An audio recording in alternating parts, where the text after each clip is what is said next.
नमस्कार, मैं रीतु Tiwari, Vande Mataram India news से। आज हम खड़े हुए जनता मंतर पर। यहाँ पर हो रहा है आमरण अनशन, जो कि किसानों की मांग को लेकर हो रहा है। तो किसानों के लिए इनकी ये मांग है, किसानों के साथ न्याय करो, टीएफटी ट्रस्ट और किसानों की जमीन वापस करो, यूएन इंडिया रीटा के तहत समझौता हो आदि इत्यादि। किसानों के हित के लिए उन्होंने जो कानून बनाया सरकार ने, किसान उसका फायदा नहीं उठा पा रहे। तो इन चीजों के लिए ये लोग मांग करना चाहते हैं। आइए इनकी दिक्कतों के बारे में इन्हीं से जानते हैं और इनकी जो मांगे हैं इनसे पता करते हैं कि इनकी क्या क्या मांगे हैं किसानों के हित के लिए। आइए।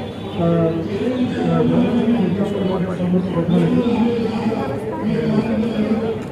सबसे पहले मैं आपसे जानना चाहूँगी, आप यहाँ पे धरना प्रदर्शन में बैठे, आपकी क्या क्या मांगे हैं इस चीज़ के लिए, किसानों के हित के लिए? देखिए, ये हमारे जो किसानों के हित की मांगे, हमारा जो मैटर था वो अलग, जो किसान आंदोलन चल रहे थे उसके किसान आंदोलन से बहुत ही अलग है। देखिए, हमारा जो मैटर है मुंबई के किसानों का, महाराष्ट्र के किसानों लगी हुई है घुटने में के जमीन पे प्रोजेक्ट चल रहा था ठाकुर फैमिली ट्रस्ट के साथ। ठाकुर फैमिली ट्रस्ट का 2 प्रोजेक्ट चल रहा था मुंबई में, एक था रियल इस्टेट का था, दूसरा था किसानों का। उस समय उस प्रोजेक्ट में दुबई गवर्नमेंट ने इंडिया यूएई मुंबई ट्रीटी के तहत इन्वेस्टमेंट किया था। हमने साहपुर जी पालन जी को कॉन्ट्रैक्ट डेवलपर अपॉइंट किया। बाद में उसकी नीयत खोट आ गई, उसने वहाँ के लोगों के साथ मिलकर सरकार के साथ मिलकर हमारे ट्रस्ट और झूठे केसेस करवा दिए। टोटल 55 केसेस हुए। ये केस होने के बाद में इंक्वायरी के दौरान जो ट्रस्ट की संपत्ति थी और ट्रस्ट से जुड़े जो किसानों की संपत्ति थी, जो कि किसानों के साथ सबको जब्त कर लिया है। चल अचल संपत्ति, बैंक अकाउंट, घर, मकान, ऑफिस, फ्लैट, सब जितने भी थे सबको जब्त करके ट्रस्टियों को जेल में डाल दिया गया। फिर मामला कोर्ट में चला, ACB court, Bombay high court, last में ईडी ट्रिब्यूनल नई दिल्ली।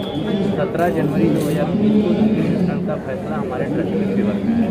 ट्रस्टियों के ऊपर से लगाए गए सभी 55 केसेस को खारिज कर दिया और कोर्ट ने त्वरित ट्रस्टियों को और उनकी संपत्तियों को, उनको चल अचल अकाउंट को सबको वापस लौटाने का आदेश दिया। किसानों को भी प्रॉपर्टी शामिल। लेकिन तब से लेकर अब तक कोर्ट के उस आदेश की कोई कार्रवाई नहीं की, क्योंकि मामला है इंटरनेशनल ट्रीटी का रहा है और इसमें इंटरनेशनल ट्रीटी जो होती है वो भारत सरकार साइन करती है, कोई और नहीं करता। तो इसलिए मामला प्रधानमंत्री कार्यालय में 3 साल से लंबे है और हमने कई बार प्रधानमंत्री कार्यालय में हजारों बार ईमेल लिखा, पत्र द्वारा लिखा, सबमिशन कराया, टेलीफोन किया, लेकिन हमें कोई जवाब नहीं मिला। हम किसानों की मांग को लेकर यहाँ पे हैं। 1 साल से मैंने भूख हड़ताल कर रखी। ये बात हमने लिखित में प्रधानमंत्री जी को दी, लेकिन हमारी बात हम प्रधानमंत्री जी तक पहुँचा नहीं पा रहे हैं, क्योंकि हम जानते हैं कि मोदी ने बहुत अच्छे काम भी किए हैं देश के लिए। जैसे किसानों को अगर वो कानून मंजूर नहीं था तो वापस भी ले लिया, और ऐसे कई पब्लिक के लिए चीज़ बनाई जो पब्लिक को अच्छी भी लग रही है और पब्लिक उसका साथ दे रही है। हम भी मोदी जी के साथ, लेकिन हम हमारी बात अगर वहाँ पहुँच नहीं पा रही है, 3 साल से हम मोदी जी से मिल नहीं पा रहे, अपनी बात पहुँचा नहीं पा रहे, तो हम क्या करें? इसलिए हम यहाँ आमरण अनशन में हैं और आप लोगों के माध्यम से अपनी बात माननीय मोदी जी को पहुँचाना चाह रहे हैं कि मोदी जी, आप जो चीज़ें बनाते हो हमारे तक पहुँचती नहीं, उसका लाभ हमें मिलना चाहिए। तो किसानों को उनका हक मोदी जी दिला सकते हैं और उन्हीं के हाथों से किसानों को हक मिलेगा, हमारे ट्रस्ट को हक मिलेगा। और ट्रस्ट में बहुत सारे, जब ये प्रोजेक्ट चल रहा था बहुत सारे लोग बेरोजगार भी लोग। ये प्रोजेक्ट अगर ये ट्रीटी के समझौते के तहत हमारा सब चीज़ होता है, टेबल पर बैठ के हम करते हैं, तो कई लोगों को रोजगार मिलेगा, भारत सरकार को रेवेन्यू जनरेट होगा। किसान जो हमने प्रोजेक्ट चालू किया था उस समय किसान को साथ ये 24 किसान अभी तक इस प्रोजेक्ट के अंदर में मर चुके हैं और इसलिए भी डेथ सर्टिफिकेट हमने जमा कराए हैं। और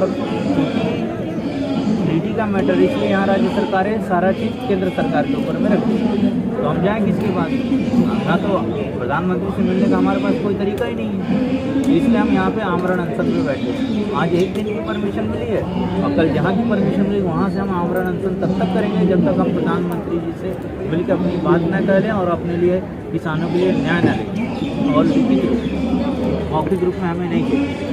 आपको क्या लगता है प्रधानमंत्री जी तक आपकी बात पहुँच पा रही है, नहीं पहुँच पा रही है? अभी तक एक्शन नहीं लेना चाह रहे हैं, या जो ऊँचे अधिकारी के जो लोग होते हैं उनके थ्रू वो बात जानबूझ के पहुँचाई नहीं जा रही? क्या रीजन लगता है आपको? ये तो प्रधानमंत्री कार्यालय ही बता सकता है कि हमारी बात प्रधानमंत्री तक क्यों नहीं रखी जा रही।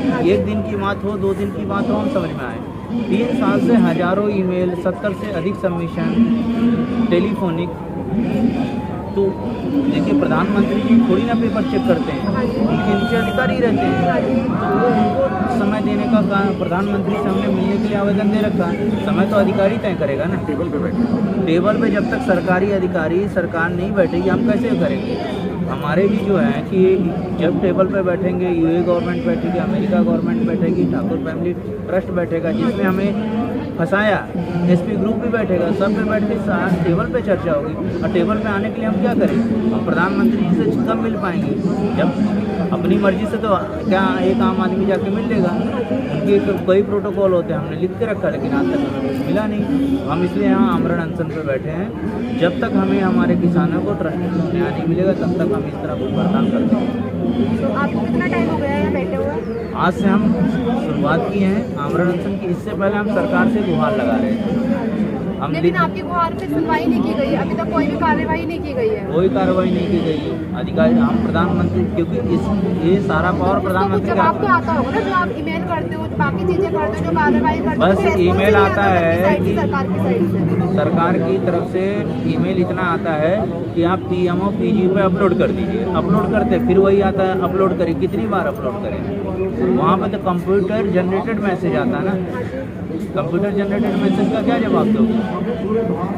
तो हम अपनी, देखिए हम ना मोदी का विरोध कर रहे हैं सरकार का, हम इतना चाहते हैं कि हमारे साथ न्याय, हमारे किसानों के साथ, ट्रस्ट के साथ न्याय हो और मोदी जी से हम मिलकर इस चीज़ों को कह सकें। अब आप मीडिया के माध्यम से हम अपनी बात मोदी जी तक पहुंचाना चाह रहे हैं। तो आपको लगता है अगर प्रधानमंत्री मोदी जी तक ये बात चल जाती है तो इस चीज़ को लेकर एक्शन ले सकते हैं? तुरंत एक्शन हो जाए। मोदी जी क्या देश विरोधी है, आप बता सकते हैं? नहीं। मैंने इस चीज़ को तो बोला ही नहीं तो है। फिर आपसे मोदी जी मैंने आपसे मोदी पूछा है, मोदी जी मतलब आपको देशभक्त हैं,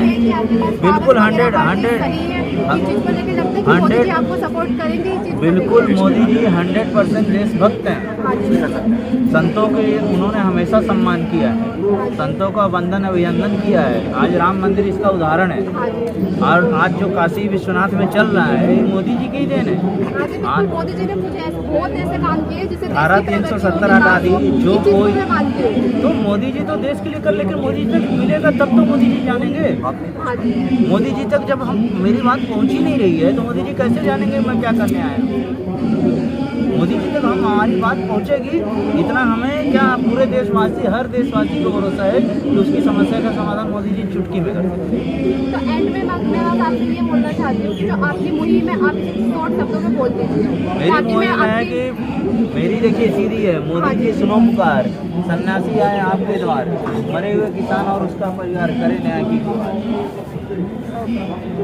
तो नमस्कार, मैं रितु तिवारी, वंदे मातरम इंडिया न्यूज़ से। आज हमने बात की किसानों के हित के लिए। जो इन्होंने बताया है कि किसानों के साथ ऐसे दुर्व्यवहार किया गया, उनके साथ अत्याचार किया गया और उनकी जो मांगे हैं वो मोदी जी से और हमारी सरकार से, भारत सरकार से ये विनती करना चाहते हैं कि उनकी मांगों को पूरा किया जाए और जल्द से जल्द इस चीज़ के ऊपर कार्रवाई की जाए और एक्शन लिया जाए। धन्यवाद।